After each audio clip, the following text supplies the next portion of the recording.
Welcome, welcome, welcome. Welcome to the Beyond Petty podcast. I'm your host, BZ2700. Today it's going to be personal. We're going to get into the topic. Someone asked me online, how long have I been on my journey? And I decided to make an episode about it. By my journey, I mean, they were asking me, how long has it been that I've been in seek of knowledge outside of Christianity, I guess to say the least. A lot of people that I follow online are all former Christians. They all grew up under Christianity.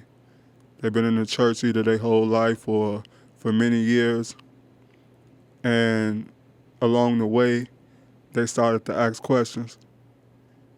And when they didn't, I guess, find the answers that they were looking for, they went looking outside. I can't speak on their journey or how they reached where they at, but I know we're all going through the same thing. So instead of elaborating and giving a whole story to the person that asked me about it, I felt like I might as well make it into an episode on the podcast. So that's what we're going to talk about today. As they would call it, Deconstructing Christianity. Mine's kind of different though, because although I grew up as a Christian, I wasn't as deep off into it as a lot of other people. Like I was saying on the last episode, that I didn't come up in church like that. I went to church, here and there, but I wasn't like a every Sunday or, 3-4 times a week churchgoer. It wasn't big in my household like that, especially not early on. Now later down the line, my mother, she went pretty often. That's when she was, changing her life around and doing something different. Now, I'm sure when she was younger, she probably came up in the church to where they were going more often. But as far as I can recollect, as far as when I was younger, we didn't go like that. So I'm going to say I started, as I said, as a young age. We would go to church here and there. Never nothing too serious. I always identified as a Christian because that's what my mother identified as, and that's what I was always taught, So it's a little different for me. I've always dibbled and dabbled with the Bible and trying to get to know God and learn the Bible throughout my whole life. But I've always had questions, and it never really latched on to me like that. Like, I was in the street for a long time, so, coming up as a teenager, I spent a lot of times, running the streets, gang banging, running wild, doing what I wanted to do. And oftentimes, when I say this, I mean, like I said, in my teenage years, preteen, I used to go to church and stuff like that here and there. But as I said, I was never really dedicated to it. But it didn't probably come to me until, honestly, when I started really getting in trouble. And I started to have to sit down in jail for a while or for whatever reason. And of course, you would have the people always, bringing Bibles around or going to church. And even at that time, I would say probably when I was incarcerated in juvie or whatever, that was probably one of the first times I actually sat down and really read the Bible. Because, when you're in jail, like a lot of people, they don't start really going to religion if they didn't come up on it. But I'm going to say this. A lot of people that grow up in the street, they don't really get off into religion until something bad happens. Like you get locked up or something happened to one of your loved ones or something, or, you know, that turns us to religion more. So I was incarcerated in the Adi home, which is juvenile jail. And that's when I had time to actually sit down and think about life, read, and all that. And you do a lot of stuff to pass the time by as well. So you're not really just sitting there all day, thinking about the outside like that. So they would come around and ask who wanted to go to church.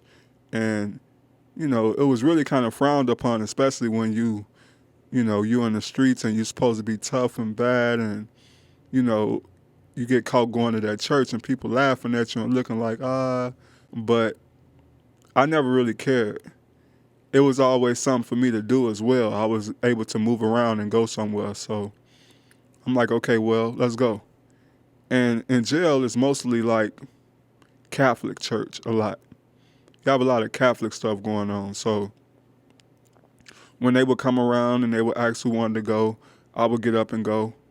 We'll sit around and, that's when I really started to read the Bible. And they'll give you like the little daily breads to where every day you read a passage and stuff like that out of it and pray or whatnot. And it was always, please God, help me get out of here. I'm going to change, and, we'll do all of that. That's basically how it all started. So we would do that every Saturday or whatever day they came on. And once I got out, I never continued on with going to church. I mean, like in the street. I never picked it up in the street and was really going. It still was like here and there, but it wasn't like every weekend like I was really trying to give my life to God and stuff like that. So it would always come a time when I get back incarcerated, I sit down, I read the Bible, I, go through it. And I learned more and more and more, every time though. But I wasn't dedicated to it.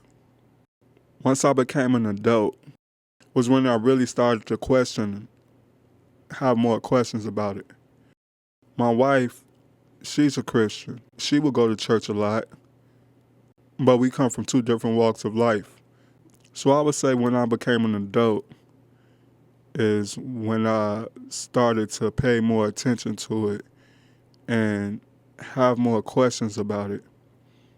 But I still wasn't like into it like that. I never went to church actively. I mostly just listened to gospel music.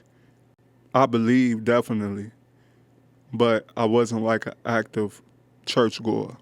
Even when she would go to church, because she was a different denomination than what I'm used to. She grew up a Lutheran. So I wasn't with the church that she was going to. So I never really went. I think she got me to go one time and I didn't feel it. I didn't like it. So I got up out of there. And coming up, my mama had me to the point to where if a church didn't have a choir and they wasn't hooping and hollering, it wasn't no church I really wanted to go to, because that's what she was interested in. So that's what I was seeking when it would come to church. So anything that was quiet to where you couldn't really say nothing, ain't nobody singing or nothing like that, it ain't no real choir, I wasn't interested in going anyway. So fast forward to when I really started to read and pay attention to the Bible. I have a brother that's a Muslim, and he would always try to get me to read the Quran and become a Muslim. I never was with that because we always frowned upon Muslims as well as Jehovah's Witnesses, because Jehovah's Witnesses, for one, they would always come knocking at the door early in the morning on the weekend, and I know from my mom and them, don't answer that door. Like It was always like, don't answer the door. So we always knew when they would come about, nah, we ducking them. So I never really knew why, but we just ducked them. As far as Muslims went, they always frowned upon Muslims as well. Now look at him, he a Muslim, or, you know, we ain't with that Muslim stuff, get from over here. And we talk about them eating bean pies and, you know, wearing the bow ties. And it was different types of Muslims, but most of the Muslims that we come up around was the Farrakhan Muslims, because we had like mosques right up the street from us. So we would see them out all the time in the suits and the bow ties with the final calls and selling stuff along the highways and stuff like that. So it just seemed like something that we went into. Like, we didn't grow up, you know, under that, so it was kind of funny and frowned upon. When I started to actually give it a chance and want to read the Quran,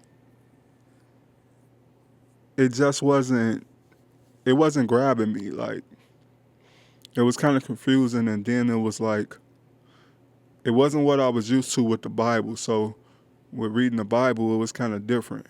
I ain't gonna say fell back from it, but I wasn't on it as much. Now, I started having questions. Well, I started seeing a lot of stuff online, and I don't know how it came across my desk or how it was brought to my attention, but a lot of the stuff I would see online, it always had me having questions. So, with my wife being a Christian, I would ask her certain questions.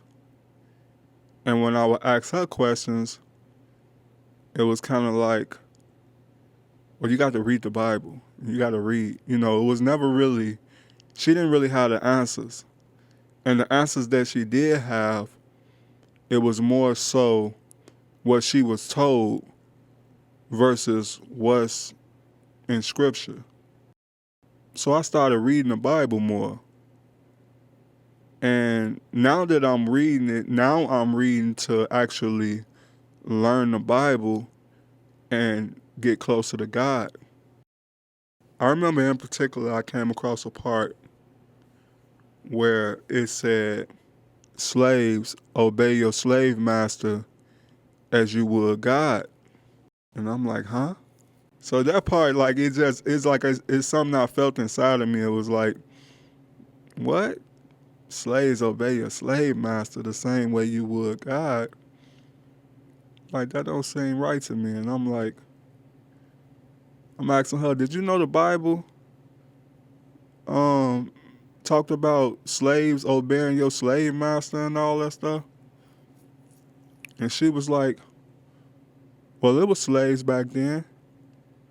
And I'm like, when? She's like, well, you had servants. And I'm like, okay, a servant and a slave is different though. It's not the same. Not like how, you know, what we know as slavery. So she tried to justify it and, you know, clean it up and the best way I guess she could at the time. But it stuck with me and I'm still like, nah, this don't sit right. So now I'm doing more research. I'm looking and looking. Then I find out there was a whole slave Bible. So I'm like, a slave Bible? And at that point, nah, honestly, I think it was like, what it was I was coming across different people online who was talking about these things and, you know, stuff like that. It's funny how this stuff works because when you go and you looking for something, when you asking questions, you could be Googling or stuff like that. All of a sudden, you're going to start seeing stuff, like I was saying, in different places. Like, you know, now I'm on YouTube, and on YouTube, it's people that's talking about Christianity and the Bible and, the ancient texts and books that was removed out of the Bible and stuff like that. So I came across somebody talking about a slave Bible. And in the slave Bible, I've learned that they took certain sections out of the Bible and made a slave Bible and used that to keep the slaves in line. So the slaves would be obedient to the slave masters. So once I learned that, I'm like, it ain't no way you're going to tell me that God was okay with slavery like this. So now I got more questions. Then when I found out that they took a lot of the books out of the Bible, I wanted to know why. So I went asking, man, did you know it was other books in these Bible and they took it out? And the answer I was getting was, because it didn't align with the Torah. Or Constantine did, or, it was always something to where it was kind of like justified and it was okay. Nobody had questions. It was like, that's what it is. And, it's still God's law, So that didn't sit right with me. Like, it was still like, well, why? Like, I've always been a thinker. Not only that, I've always been an overthinker. I had a question to the question, like, especially when you didn't give me no good answer. So if you can't give me an answer, I'm gonna go keep looking. And I went elsewhere and I kept looking. So the more I'm looking, the more I'm coming across. Now I'm running across these books that's been taken out of the Bible. And now I want to read these books. So as I'm reading these other books and you find out more and more, and I'm like, okay, so this probably why they took this out. Or this why they took that out. So it led me to look at it like, man, there's a lot to this right here. Then I started running across ancient texts, a lot of older texts, to where I was reading and finding out that some of the same stories and stuff that was being told in the Bible was also previously told in a lot of the ancient texts. It's just reframed in different characters and stuff like that. So I'm really like, damn. Now I'm going back and I'm thinking like I'm going back and I'm giving, her information or my brother information and stuff like this. And they kind of looking at me crazy like, why you worried about that? You know what I'm saying? Like, my brother would say, okay, now that you know this information, what good is it gonna do? How do you apply it in your life? Like, it was kind of like, okay, you found that out, but I'm cool with what I know. So nobody was interested in none of this information. It was kind of like, oh, well, we don't know if that's true or not, So I'm like, how do you know this true? And, all because of Paul and this person and that person. So now I'm doing research on Paul. And I have a whole episode that I'm going to get into with Paul and that stuff right there. But I'm not going to get deep off into it right now. But I learned that Paul was someone who hated Jesus and hated his followers and was getting them knocked off. So I'm like, y'all keep talking about Paul. Paul said. And I'm like, how y'all running up behind Paul and what he's saying when he was one of Jesus' ops, I guess. Not necessarily like that, because from what I've, read anyway, he didn't even know Jesus. He never met Jesus or nothing like that. So I didn't understand, like, how did they take his word for face value off of so-called vision that he had and whatnot. and all the things that he done. And I seen somebody say, well, he could start off a certain way, but once he seek forgiveness and he changes his life around and become a different person, all is forgiven. And I'm like, huh? That also brings me to this situation that I came across with that Amazing Grace song, which was written by the guy, I believe his name is John Newton. I'm also working on an episode about that one as well, so that's going to be coming as well. But this guy was the captain of a slave ship who basically was responsible for transporting slaves and killing a lot of slaves, and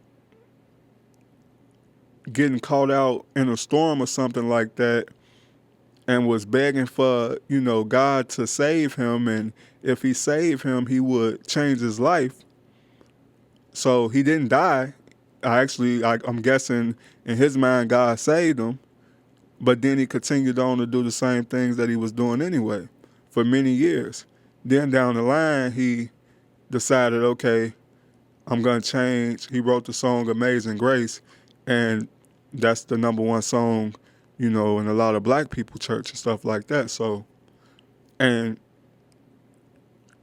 I was on a comment with a female that was commenting about that when a guy was telling about it, and she was all like, well, I'm not gonna let you mess up a great song. The guy, he did dirt or whatever he did then, and he changed his life and repented, and now he's a different man, or he was a different man, so the song is good. And I'm like, huh? So you one of them ones that when the slave's trying to get away and run away, you like, no, I'm not gonna let you mess this up for me. Master been good for me. I'm gonna go tell on you.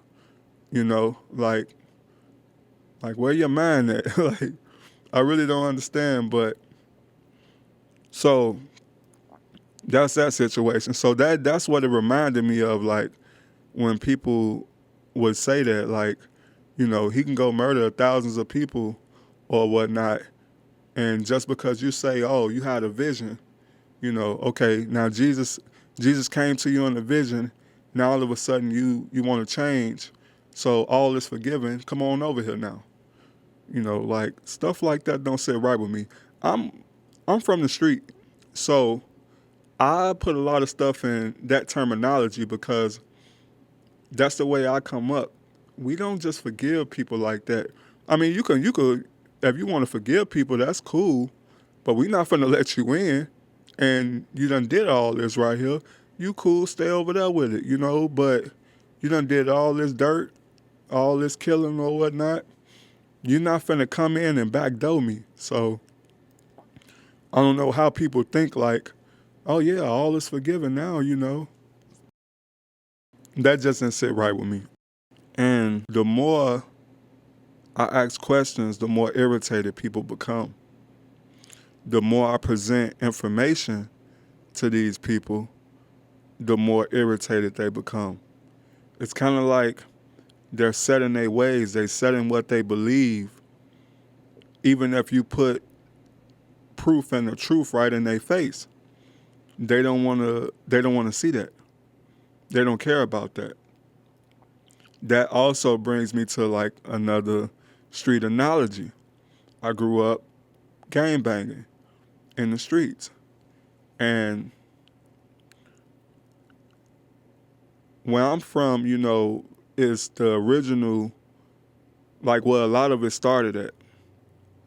So when I would travel and go to different places, and I would run across other people that claim to be the same thing that I come from,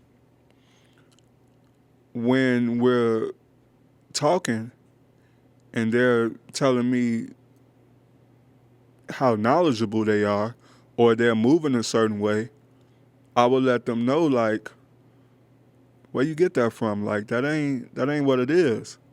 This what it is, so, and they would be like, what you mean? This what it is where I come from, and this, that, and the third. And I'm like, law don't change just because of where you come from. If you this is what it is. It don't matter about where you from. It's, you know, what's law. And a lot of them you couldn't tell nothing to because this is how they grew up. They've been spending 10, 15 years or however long they've been involved in that, believing a certain thing. So it's kind of hard to get them to believe something different. They're not even open to that. They looking at you crazy and wanting to fight because you basically disrespecting them, trying to tell them that whatever it is that they believe is wrong. When you know what you know is right. So it's the same thing. Like when you talking to these people that's of different religions or whatever it is, it's kind of like it's hard to get through to them. So I'm very open-minded and I'm always seeking knowledge.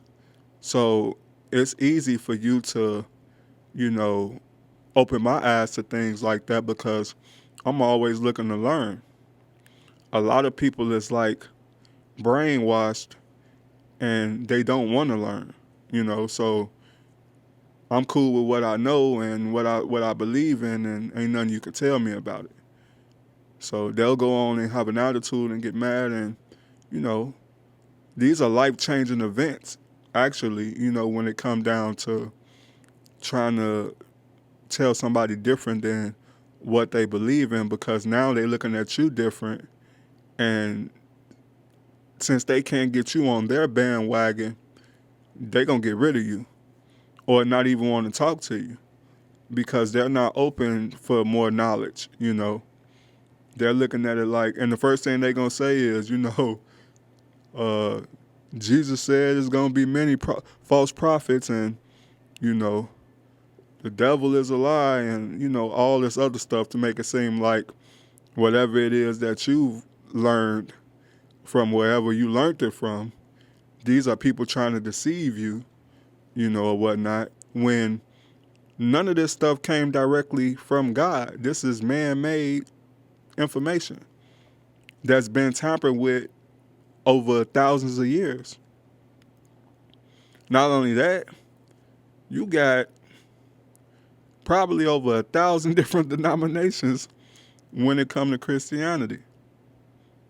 So everybody, not even only Christianity, but every other religion. You got Judaism, you got Buddhism, you got all type of stuff, Islam, you got Jehovah's Witnesses, you got all this. Like, so everybody believe that what they've been taught is the way.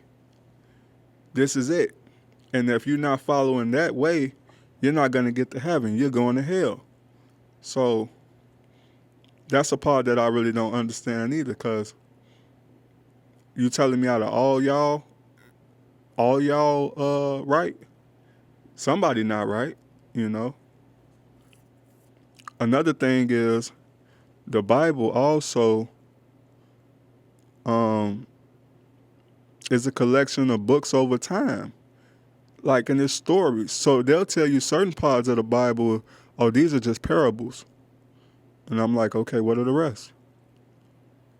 Like, it's just crazy to me, So the more that I seek answers, the more that I actually was straying away from it because it wasn't making sense to me.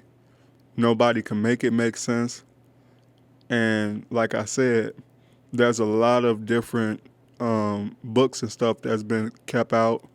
There's a lot of ancient texts that tell the same story, like the flood story, and everything. So once you start to see that, and once I started to see that and realize that, oh, it's more to this than what people saying, I started actually falling back from it because it just don't make sense to me. And if you can't acknowledge that none of this stuff existed before the Bible even came about, then what are we doing right here? What are we talking about? A lot of this stuff predate the Bible by thousands of years. So when you get to want to talk about, well, how do you know that's real, or this, that, and the third, how do you know what you have is real? How do you know this is real? If we're going to question one thing, we got to question all of it. So, but I know that it's more proof of the pharaohs than it is of the people in the Bible. So you take what you want from that, like, but that's pretty much my journey and how I got to where I'm at now. I feel like this is a gang, and all I say is I don't bang. I'm in the process of still seeking knowledge. I'm not Christian, I'm not Muslim, I'm not none of it. Like, I'm just in seek of knowledge. That's it. So that's my journey with the whole Christianity thing. And as I said, I mentioned before, like, I've been to Catholic churches. My brother's a Muslim, and I have different people in my family that's, different things, and they believe in different things. So I don't knock none of them for what they believe in. It's just not for me. I'm in the state to where I want to know. I don't want to believe. I want things that I know, that I can see. Not that, I have to wait till I die to figure out, Um, and I'm not going to be bullied or scared or into following something that you're not even sure about. Because these people change over the years. They'll start out one way, and then down the line, once they actually and that's another thing. It's not the message, it's the messenger. Because they will follow somebody else if they told them, well, you know what, I got it wrong. Let's say if the pastor told them, you know what, I've been guiding you wrong this whole time. I just found out this, I just found out that. And if you love that pastor enough, or you respect that pastor enough, you're going to switch over and, okay, I'll follow you wherever you go, pastor. What you saying now, what it is, Or one of their friends, somebody that they really love, or they really, feel is credible, or they respect, they'll follow. So it's not always the message, it's the messenger. So we got to pay attention to that as well. But that's it on this right there. I wanted to put that out, and I knew it was going to be a little lengthy, so I didn't want to jump in the inboxes and be like, 7 paragraphs trying to explain how I started and where I'm at right now. So that's it. This is the Beyond Petty Podcast. I'm your host, BZ2700, and I'm out.